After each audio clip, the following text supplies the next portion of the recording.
تو اس لیے اس چیز کا خیال رکھیں. خاص طور پر عورتیں کہنیوں کو دھلنے کے معاملے میں یہ دیکھا گیا ہے نا کہ عورتیں ایک تو اپنی آستین کو جب چڑھاتی ہیں تو آستین کہنیوں کے اوپر ہی لا کے ٹھوک دیتی ہیں, اس کے آگے نہیں لے جاتی, اور ہاتھ دھلنے میں وہ چپڑ چپڑ ہاتھ سے ایسے لے کر ایسے پانی بہا دیتی ہیں, جس کی وجہ سے کہنیوں پر پانی نہیں بہتا. اس لیے عورتوں کو چاہیے کہ آستین ڈھیلی سی لائیں اور اس کے بعد اسے اوپر تک چڑھا کر اچھے طریقے سے کہنیوں کو دھلیں. چہروں پر پانی نہیں مارنا چاہیے, چھپ چھپ مارنے کی عادت عورتوں کی ہے, یہ طریقہ کار شریعت میں پسندیدہ نہیں ہے. پانی کے استعمال میں سخت احتیاط کی ضرورت ہوتی ہے. بسم اللہ پڑھ لیں, نیت کر لیں, اور وضو کرتے وقت دنیاوی بات چیت نہ کریں, بلکہ جو دعائیں منقول ہیں انہیں یاد کر لیں, انہیں پڑھیں, اور اگر کوئی دعا یاد نہ ہو تو درود شریف پڑھتے رہیں. یہ نور علی نور ہے. چلیے اب حدیث پاک اس تعلق سے بہت ساری ہیں, ہم یہاں پر پیش کرتے ہیں. چونکہ ہم گفتگو بہار شریعت کی روشنی میں کرتے ہیں تو حدیثیں تو بہت زیادہ صدر الشریعہ رضی اللہ تعالی عنہ نے نقل فرمائی ہیں. تو چلیے ہم مختصر طور پر ان احادیث کو آپ کے سامنے پیش کرتے ہیں. چلیے حدیث نمبر 1, امام بخاری امام مسلم ابو ہریرہ رضی اللہ عنہ سے روایت کرتے ہیں کہ حضور اقدس صلی اللہ علیہ وسلم ارشاد فرماتے ہیں کہ قیامت کے دن میری امت اس حالت میں بلائی جائے گی کہ منہ اور ہاتھ پاؤں آثار وضو سے چمکتے ہوں گے, تو جس سے ہو سکے چمک زیادہ کر لے. اب یہاں پر اردو میں حدیث پاک نقل کی صدر الشریعہ نے, بخاری شریف میں یہ روایت کتاب الوضو میں موجود ہے نا, یدعون امتی یوم القیامت غرر المحجلین من آثار الوضو. قیامت کے دن میری امت بلائی جائے گی اس حال میں کہ ان کے اعضائے وضو کی وجہ سے چمکتے ہوں گے, ہے نا. فمن شاء فلیطل غرتہ, تو جس کو پسند ہو اپنی چمک کو خوب بڑھا لے. دوسری روایت حضرت مسلم صحیح مسلم کی ابو ہریرہ سے, حضور صلی اللہ علیہ وسلم نے صحابہ کرام سے ارشاد فرمایا, کیا میں تمہیں ایسی چیز نہ بتا دوں جس کے سبب اللہ تعالیٰ خطائیں مٹا دے, درجات بلند کر دے. صحابہ نے عرض کی یا رسول اللہ ضرور بتائیں. فرمایا جس وقت وضو کرنا ناگوار ہوتا ہو, ان ٹھنڈی ہو, تکلیف ہو, اس وقت مکمل وضو کرنا, اچھا وضو کرنا, اور مسجد کی طرف قدموں کی کثرت, یعنی مسجد کی طرف جانا, ہے نا, بار بار 5 وقت مسجد میں گیا واپس آیا, پھر گیا پھر واپس آیا, قدموں کی کثرت, اور ایک نماز کے بعد دوسری نماز کا انتظار. اس میں بڑا ثواب ہے. کیا ثواب ہے؟ اس کا ثواب ایسا ہے جیسے کفار کی سرحد پر حمایت بلاد اسلام کے لیے گھوڑا باندھنا. کافروں کی سرحد پر اسلامی شہر کی حفاظت کے لیے گھوڑا باندھنے کا جو ثواب ہے, اسی طرح ایک نماز کے بعد دوسری نماز کے انتظار میں بھی ثواب ہے. اگلی حدیث رسول اللہ صلی اللہ علیہ وسلم فرماتے ہیں, جسے امام مالک نسائی وغیرہ نے نقل فرمایا عبداللہ سنابعی سے, کہ مسلمان بندہ جب وضو کرتا ہے تو کلی کرنے سے منہ کے گناہ گر جاتے ہیں. جب ناک میں پانی ڈال کر صاف کیا تو ناک کے گناہ نکل گئے, اور جب منہ دھویا تو اس سے چہرے کے گناہ نکلے, یہاں تک کہ پلکوں کے نکلے, اور جب ہاتھ دھوئے تو ہاتھ کے گناہ نکلے, یہاں تک کہ ہاتھوں کے ناخن سے نکلے, اور جب سر کا مسح کیا تو سر کے گناہ نکلے, یہاں تک کہ کانوں سے نکلے, اور جب پاؤں دھوئے تو پاؤں کی خطائیں نکلیں, یہاں تک کہ ناخن سے. پھر اس کا مسجد کو جانا اور نماز مزید بڑھا, کہ اب اس پر مسجد کی طرف جانا اور نماز پڑھنا مزید ثواب ہے. سمجھ رہے کہ نہیں؟ تو یہ اتنی بڑی فضیلتیں ہیں, ہے نا. اچھا, اب اگلی روایت امام بزار نے سند حسن کے ساتھ حضرت عثمان غنی سے روایت کیا.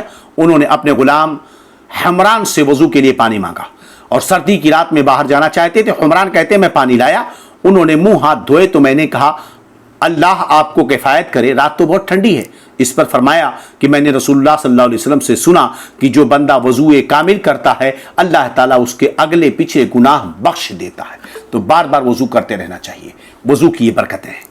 امام احمد بن حنبل نے حضرت انس سے روایت کی کہ رسول اللہ صلی اللہ علیہ وسلم نے فرمایا جو ایک بار وضو کرے تو یہ ضروری بات ہے, اور جو 2 بار کرے تو اس کو دونا ثواب, اور جو 3 بار دھوئے تو یہ میرا اور اگلے نبیوں کا وضو ہے. یعنی اعضائے وضو کو ایک بار دھلنا تو فرض ہے, 2 بار دھلنے پر دونا ثواب, اور جو 3 بار دھوئے تو فرماتے ہیں میرا اور اگلے نبیوں کا وضو ہے. یعنی سنت یہ ہے کہ اعضائے وضو کو 3 بار دھلا جائے. اس طرح دھلنا کہ ہر عضو پر ایک قطرہ پانی بہ جائے, 2 قطرے, یہ تو فرض ہے, اس کے بغیر وضو ہوگا ہی نہیں. بات سمجھ آ رہی کہ نہیں؟ چلیے اگلی حدیث سن لیں. حضرت امام مسلم نے عقبہ ابن عامر سے روایت کی کہ رسول اللہ صلی اللہ علیہ وسلم فرماتے ہیں کہ جو مسلمان وضو کرے اور اچھا وضو کرے، پھر کھڑا ہو اور باطن و ظاہر سے متوجہ ہو کر، یعنی خلوص کے ساتھ 2 رکعت نماز پڑھے، اس کے لیے جنت واجب ہوتی ہے، یعنی تحت الوضو یا تحت داخل مسجد۔ اگلی حدیث حضرت امام مسلم نے حضرت عمر فاروق رضی اللہ عنہ سے روایت کی، رسول اللہ صلی اللہ علیہ وسلم نے فرمایا تم میں جو کوئی وضو کرے اور کامل وضو کرے، پھر پڑھے وضو کرنے کے بعد مکمل وضو کرے، اس میں اور الٹا پلٹا کچھ نہ کرے، خلوص کے ساتھ سنت کے مطابق وضو کرے، اس کے بعد پڑھے اشہد ان لا الہ الا اللہ وحدہ لا شریک لہ واشہد ان محمدا عبدہ ورسولہ۔ وضو کے بعد جو یہ پڑھے گا اس کے لیے جنت کے 8 دروازے کھول دیے جاتے ہیں، جس دروازے سے چاہے داخل ہو۔ تو یہ دعا آپ یاد کر لیں، ہے نا۔ اگلی حدیث امام ترمذی نے حضرت عبداللہ ابن عامر سے روایت کی، رسول اللہ صلی اللہ علیہ وسلم نے فرمایا کہ جو شخص وضو پر وضو کرے اس کے لیے 10 نیکیاں لکھی جاتی ہیں۔ امام ابن خزیمہ نے اپنی صحیح میں عبداللہ ابن بریدہ سے، وہ اپنے والد سے روایت کرتے ہیں کہ ایک دن صبح کو حضور اقدس صلی اللہ علیہ وسلم نے حضرت بلال کو بلایا، اللہ اکبر، اور فرمایا اے بلال کس عمل کے سبب جنت میں تو مجھ سے آگے آگے جا رہا تھا؟ میں رات جنت میں گیا تو تیرے پاؤں کی آہٹ اپنے آگے پائی، کیونکہ بلال تو پاس ہی رہتے تھے نا۔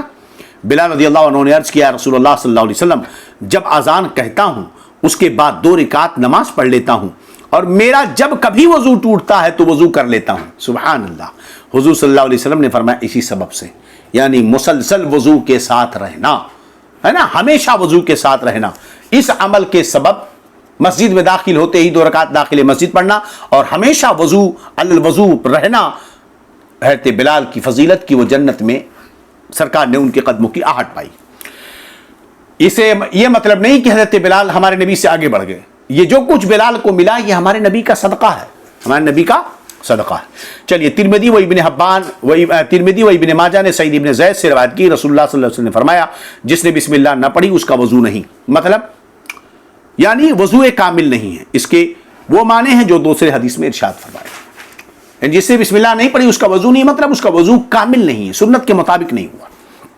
دارقطنی بہقی نے اپنی سنن میں عبداللہ بن مسعود سے روایت کی، حضور اقدس صلی اللہ علیہ وسلم نے ارشاد فرمایا جس نے بسم اللہ کہہ کر وضو کیا سر سے پاؤں تک اس کا سارا بدن پاک ہو گیا، دھلتا ہے 4 اعضاء اور سر سے پاؤں تک اس کا وضو جسم پاک ہو گیا۔ جس نے بغیر بسم اللہ کے وضو کیا اس کا اتنا ہی بدن پاک ہوا جتنے پر پانی گزرا، سمجھ رہے کہ نہیں؟ تو بسم اللہ پڑھنے کا مطلب یہی ہوا، یعنی جس نے بسم اللہ نہیں پڑھا اس کا وضو نہیں ہوا، یعنی اس کا پورا جسم پاک نہیں ہوا۔ پاک ہونے کا مطلب یہ نہیں کہ نماز کے لائق نہیں ہوا، نورانی باطنی طہارت کی بات ہے۔ امام بخاری و مسلم نے ابو ہریرہ سے روایت کی، رسول اللہ صلی اللہ علیہ وسلم فرماتے ہیں کہ جب کوئی خواب سے بیدار ہو تو وضو کرے اور 3 بار ناک صاف کرے کہ شیطان اس کے نتھے پر رات گزارتا ہے۔ جب کوئی بیدار ہو تو ضرور اسے وضو کرنا چاہیے اور ناک میں خاص طور پر پانی ڈالے، کیونکہ رات میں ناک کے نتھے میں بیٹھ کر شیطان آرام کرتا ہے، اس لیے ناک میں ضرور پانی ڈالے۔ 14ویں حدیث طبرانی نے حضرت حسن سند کے ساتھ حضرت علی سے روایت کی، حضور صلی اللہ علیہ وسلم نے فرمایا اگر یہ بات نہ ہوتی کہ میری امت پر شاق ہوگا، دشواری ہوگی، تکلیف ہوگی، تو میں ان کو ہر وضو کے ساتھ مسواک کرنے کا حکم دیتا، یعنی فرض کر دیتا، سمجھے کہ نہیں؟ لولا اشق علی امتی لامرتهم بالسواک عند کل صلاۃ، میرے نبی نے فرمایا اگر میری امت پر دشواری کا ڈر نہ ہوتا کہ میری امت کے لیے مشکل ہو جائے گا اگر ایسا کہہ دیا جائے، تو ہر نماز کے وقت، ہر نماز کے وضو کے وقت میں مسواک کرنے کا حکم دیتا۔ ہمارے نبی کو مسواک بہت پسند تھی۔ چلیے طبرانی نے ایک روایت یہ نقل فرمائی کہ سید عالم صلی اللہ علیہ وسلم کسی نماز کے لیے تشریف نہ لے جاتے تا وقتے کی مسواک نہ فرما لیتے، تو لہذا وضو سے پہلے مسواک کرنا یہ بھی سنت ہے۔ تو لکڑی والی مسواک نیم کی ہو، ببول کی ہو، کسی تیکھے درخت کی ہو جس سے دانت صاف ہوتے ہیں، اگر کچھ نہ ملے تو یہ جو برش ہے نا یہ بھی مسواک کے حکم میں داخل ہوگا، ٹھیک ہے، جبکہ کولگیٹ وغیرہ ٹھیک ٹھاک ہو، اور اگر وہ بھی نہیں ہے تو کم سے کم انگلیوں سے دانت کو مل لے، یہ سنت ہے۔ حضرت عائشہ رضی اللہ عنہ سے مروی کہ رسول اللہ صلی اللہ علیہ وسلم باہر سے جب گھر میں تشریف لاتے تو سب سے پہلا کام کیا کرتے؟ مسواک کرنا ہوتا تھا۔ حضرت امام احمد بن حنبل رضی اللہ تعالیٰ عنہ جو ہے روایت کرتے ہیں کہ رسول اللہ صلی اللہ علیہ وسلم نے فرمایا کہ مسواک کا التزام رکھو کہ وہ سبب ہے منہ کی صفائی اور رب تعالیٰ کی رضا کا، تو پیلو کا مسواک ہو، نیم کا مسواک ہو، زیادہ بہتر ہے۔ اگلی حدیث 18 نمبر کی ابو نعیم نے جابر رضی اللہ تعالیٰ عنہ سے روایت کی، سرکار دو جہاں صلی اللہ علیہ وسلم نے ارشاد فرمایا 2 رکعتیں جو مسواک کر کے پڑھی جائیں